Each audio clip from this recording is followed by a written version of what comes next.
My name is Sandra, and I am a 50-year-old who works part-time. My husband and I are parents to 3 teenage boys, one a senior and the other a sophomore in high school. Our elder son is currently preparing for his college entrance exams with the dream of becoming a lawyer, a passion he's nurtured since he was very young. This aspiration likely comes from admiring my brother Timothy, a successful lawyer who established his own law firm a few years back. Timothy's dedication to his profession and his ability to inspire others, especially my son, has been a guiding light in our family. Despite being excellent in his studies from a young age, my son's ambition to pursue law intensified because of the encouragement and example set by Timothy. Whenever they meet, my son expresses his determination to become a lawyer, much to Timothy's delight and supportive chuckles. Timothy, who is childless and married to a woman 8 years his junior, enjoys spoiling my sons whenever he visits, creating a warm and encouraging environment for them to grow up in.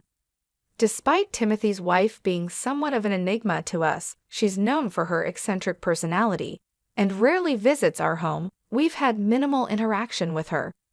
Timothy and I, having lost our parents early in life, have always had a close bond. He played a parental role in my life, especially during significant events like my wedding. My husband and I were initially relieved to hear of Timothy's engagement, hoping it would bring him happiness. However, our first meeting with his fiancée left us puzzled due to her seemingly unhappy demeanor, contrary to our expectations of seeing a joyous bride-to-be. On another note, my husband possesses a substantial fortune, estimated at $50 million, including our home, which will be inherited by me in the absence of any children from our marriage. This fact seems to have caused some tension, or at least a noticeable change in how my sister-in-law interacts with us, although she has always been somewhat distant and difficult to communicate with. This complex web of family relationships, aspirations, and the dynamics of inheritance paints a picture of our lives, filled with both ambition and the peculiar challenges that come with interpersonal relationships within a family. In the presence of my brother and his fiancée, I commented on how wonderful they seemed together, a gesture of goodwill and support on what was a significant moment for them. However, once back in the privacy of my home with my husband, I felt free to express the doubts that lingered in my mind. I couldn't help but wonder why my brother's fiancée appeared so markedly unhappy, especially now that their marriage was official. My husband shared my concerns, echoing my sentiments with a note of worry. He remarked on her lack of joyfulness, a quality one might expect in someone just married. My brother, a successful lawyer with his own firm, had recently purchased a house, prompting a visit from our family to celebrate the new milestone. The house was as impressive as I had anticipated, a testament to my brother's achievements. Yet during our visit, the absence of my sister-in-law was palpable. My husband, ever the joker, teased my brother about his wife's absence, asking if she had left him already. The joke, intended to be lighthearted, fell flat as we observed my brother's somber reaction. He explained that his wife often returned to her parents' home for various reasons, and on this occasion, it was to celebrate her mother's birthday. The mood shifted unexpectedly when my brother, with a seriousness that was uncharacteristic, inquired if we would consider allowing him to adopt one of our children should he and his wife be unable to have their own. The question was so sudden and so grave that I found myself speechless, unable to process the request. My husband, perhaps in an attempt to diffuse the tension, responded with laughter, suggesting that such decisions could be discussed in the future. His casual dismissal did not ease my concerns. Instead, I found myself preoccupied with thoughts of what this meant for my brother's marriage and the well-being of his relationship with his wife. Over the years, the absence of my sister-in-law from family gatherings became a norm, to the extent that her existence seemed almost an afterthought. Conversations about her or inquiries into her well-being were carefully avoided, creating an unspoken agreement not to broach what was clearly a sensitive subject. This delicate balance was maintained until a recent celebration in honor of my eldest son's acceptance into his dream law school, during which my brother revisited the subject of adoption. This reiteration brought back all the complexities and unspoken worries that had been simmering beneath the surface of our family's interactions. The juxtaposition of my family's life, marked by milestones and celebrations, against the backdrop of my brother's unspoken struggles, painted a complex picture of familial bonds and the silent worries that often go unaddressed. Despite the joy of my son's achievement, my brother's situation reminded me of the nuanced and sometimes hidden challenges that family members face, leaving me to ponder the best way to support those we love while respecting the boundaries they set. My brother revisited a significant request with us, inquiring if we would consider allowing him to adopt one of our children. This conversation emerged from a place of need and hope, as he and his wife were unable to conceive. The question wasn't new to us. He had broached the subject previously shortly after his marriage, but the context had changed, and the urgency in his tone was palpable this time. Despite the gravity of the situation, my husband responded with a light-hearted suggestion, proposing our eldest son, who shared my brother's ambition in law, as a potential candidate. His casual demeanor belied the complexity and the enormity of the decision at hand, a decision that would undeniably alter the course of our sons' lives. Given that the prospective adoptive parent would be their uncle, the familial bond reassured me somewhat about their emotional well-being. However, my apprehensions concerning my sister-in-law's treatment towards my children, who would not be her biological offspring, lingered. Seeking clarity and assurance, I questioned my brother about his wife's stance on the adoption. His response, accompanied by a strained smile, was meant to allay my fears. He confirmed that the matter had been discussed and agreed upon between them, offering a semblance of relief, yet the decision was too significant to be made hastily.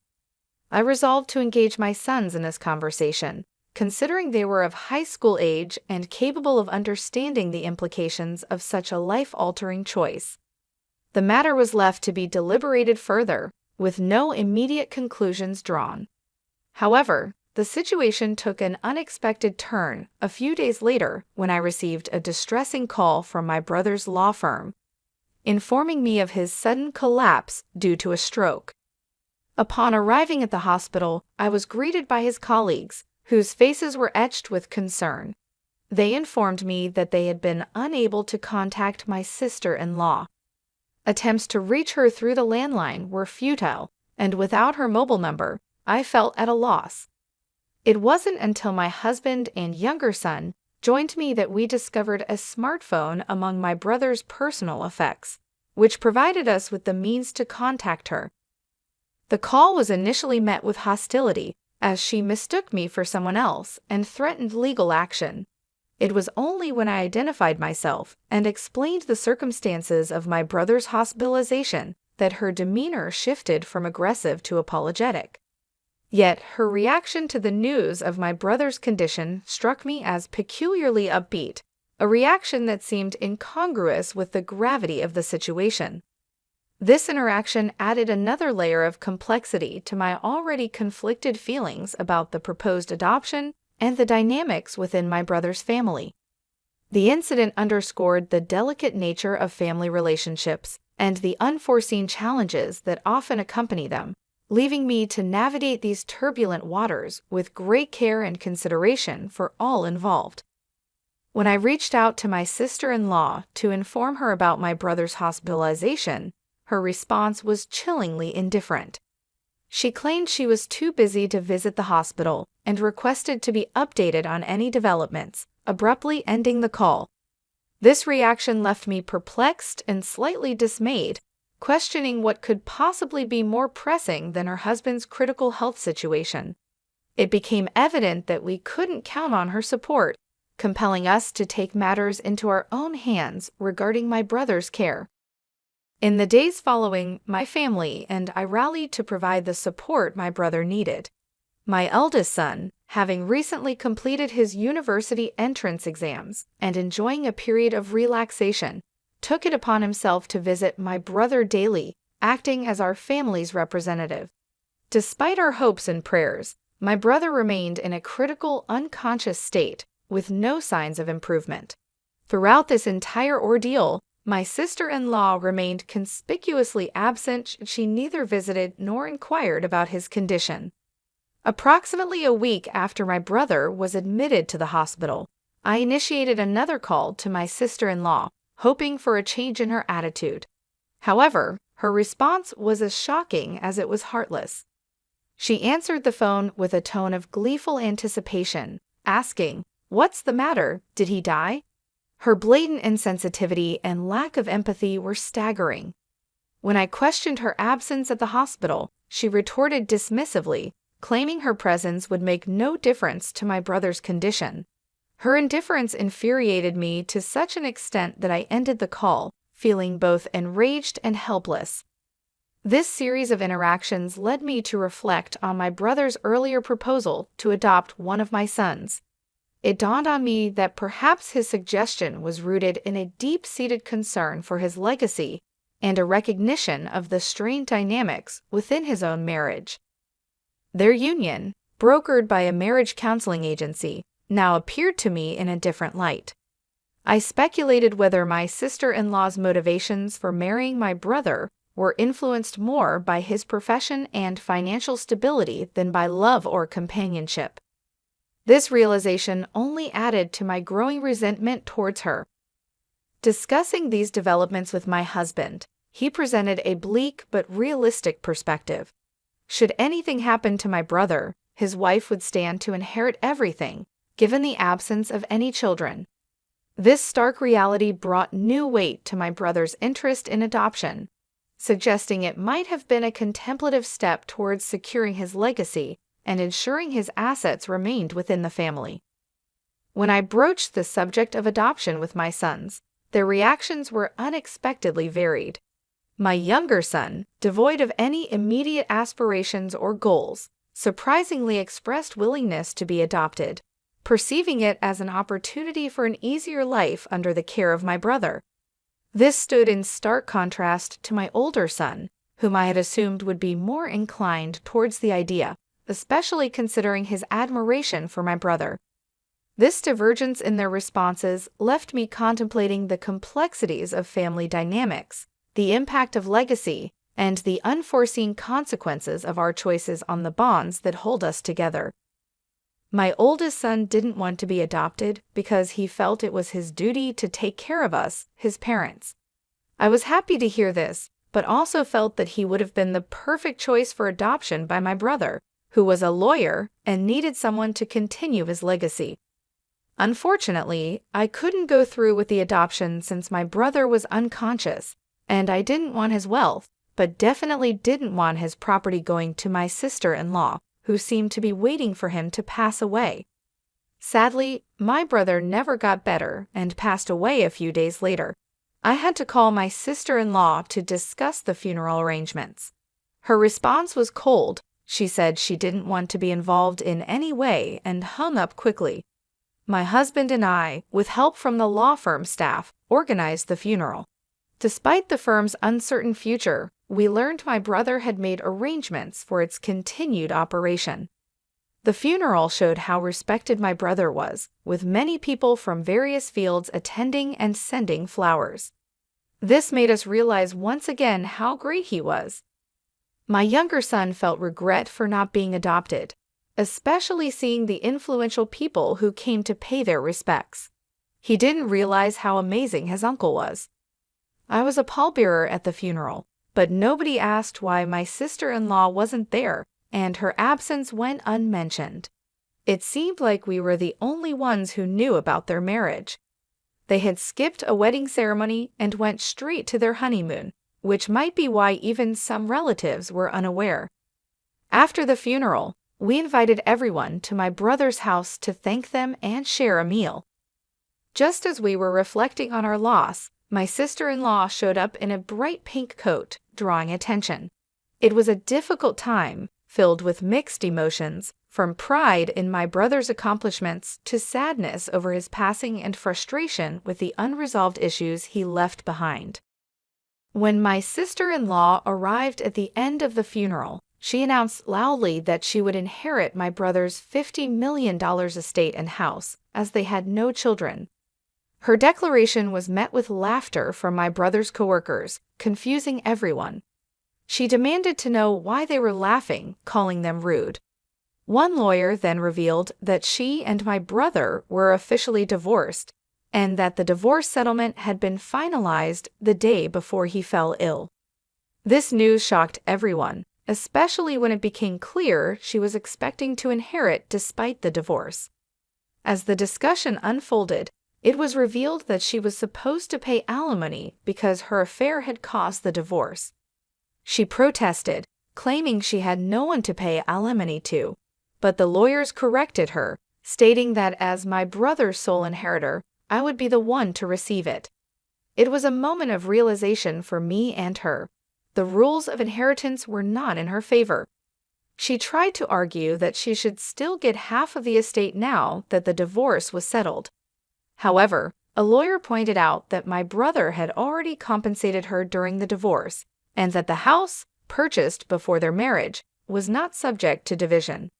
Despite her attempts to assert herself, mentioning a life insurance policy she thought she was still the beneficiary of, a lawyer quickly noted that my brother, being cautious, likely changed the beneficiary after the divorce. Her attempt to secure a position of advantage amidst a crowd that was clearly not on her side was bold, yet ultimately futile, as legal facts and my brother's foresight protected his assets from being claimed under false pretenses. When I stumbled upon my brother's life insurance policy among his important documents, a moment of tension arose as my sister-in-law snatched it from my hands to eagerly verify the beneficiary's name. Her anticipation quickly dissolved into disappointment when it became clear that the policy named me, not her, as the beneficiary. In a burst of frustration, she vented her true feelings, lamenting her marriage to my brother under the mistaken belief of his wealth, and now facing the reality of receiving minimal financial benefits and the obligation of paying alimony. It was a confession of regret and disillusionment. In response, one of my brother's lawyers, present during this exchange, remarked that my brother had expressed similar sentiments about his decision to follow a marriage counselor's advice, viewing it as a grave error. This was a perspective my brother had never shared with me directly, but had openly discussed with his colleagues, revealing a side of his thoughts and feelings I had not been privy to. Following the revelation of her unsuccessful attempt to secure a fortune through the marriage, my sister-in-law found herself in a precarious financial situation. Obliged to fulfill the alimony payments in installments without a steady income, she desperately sought employment. However, her lack of work experience and commitment quickly led her to abandon the job market. Reverting to her previous strategy, she registered again with a marriage counseling agency, aiming to entrap another wealthy individual. Unfortunately for her, her scheme was short-lived. The man she targeted detected her deceit and took legal action, leading to her arrest for attempting marriage fraud. This incident came to light when I inquired about the alimony payments that had never commenced. The lawyer from my brother's firm informed me of her arrest and the unlikely prospect of recovering any alimony in the foreseeable future. While the financial aspect of the alimony was of little concern to me, the principle of the matter was paramount. I harbored no interest in the money itself, but rather in seeing justice served for her exploitation of my brother's intentions and legacy. I wished for a thorough investigation into her actions, hoping that any other fraudulent activities would be uncovered and adequately addressed in court. In the wake of these events, my family and I transitioned into a new phase of our lives, moving into the spacious house my brother had left behind. This significant inheritance transformed our living situation, moving us from an apartment to a residence that offered more than just physical space. It represented a legacy and a foundation for the future. My eldest son, inspired by the legal wranglings he witnessed and motivated by a desire to uphold his uncle's legacy, dedicated himself to his law studies with renewed vigor and aspiration. He saw in his uncle's colleagues a model for the type of lawyer he aspired to become, one committed to justice and integrity. However, amidst the family's collective uplift from the inheritance, my younger son harbored feelings of disappointment, half-jokingly expressing a wish that he had been the one adopted by our uncle, thereby positioning himself as the direct inheritor of the estate. His comment, tinged with jest, nonetheless revealed an undercurrent of regret and what-if scenarios that lingered in his mind, a reflection of the complex emotions and dynamics that the legacy and its aftermath had stirred within our family.